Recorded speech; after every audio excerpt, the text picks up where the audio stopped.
Hi అండి. మా side అయితే ఒక 2, 3 డేస్ నుంచి ఫుల్‌గా వర్షాలైతే కంటిన్యూగా పడుతూనే ఉన్నాయన్నమాట. దానికోసమైతే ఇంకా ఇంట్లో ఏదైనా వేడివేడిగా చేసుకొని తింటే చాలా బావుంటుంది కదా! అందుకని నాకైతే సూప్ చేసుకొని తినాలనిపించిందనమాట. ఇంకా టయానికైతే సూప్ అనేది ఇంట్లో ఏం లేదనమాట. ఇంకా ఇక్కడొచ్చేసి నేను రాగి జావ చేస్తున్నాను. మా పిల్లలకైతే సూప్ అని చెప్పి తాగిస్తున్నాననమాట.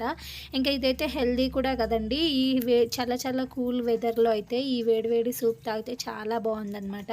ఇంకా ఇక్కడ ఇచ్చేసి నేను ఒక గిన్నెలోకి వాటర్ అయితే వేసేసుకొని కొంచెం సాల్ట్ వేసేసుకొని వేడైన తర్వాత ఒక బౌల్‌లోకి మళ్ళీ రాగి పిండిను వాటర్ వేసేసుకొని సెపరేట్‌గా కలిపేసుకోవాలనమాట. ఇంకా ఆ ఉడుకుతున్న వాటర్‌లో అయితే ఈ పిండి వేసేసుకొని ఒక 2, 3 మినిట్స్ అయితే ఉంచేస్తే చక్కగా ఉడికిపోతుంది. జావ అయితే రెడీ అయిపోతుందండి. టేస్ట్ అయితే చాలా బావుంటుంది. అలా నార్మల్‌గా అయినా తాగేసేయొచ్చు. లేదు అలా కాదనుకుంటే ఇలాగ ఉల్లిపాయలు, కొత్తిమీర, నిమ్మరసం పిండేసుకొని కొంచెం పెరుగు వేసేసుకొని తాగినా చాలా బావుంటుందనమాట.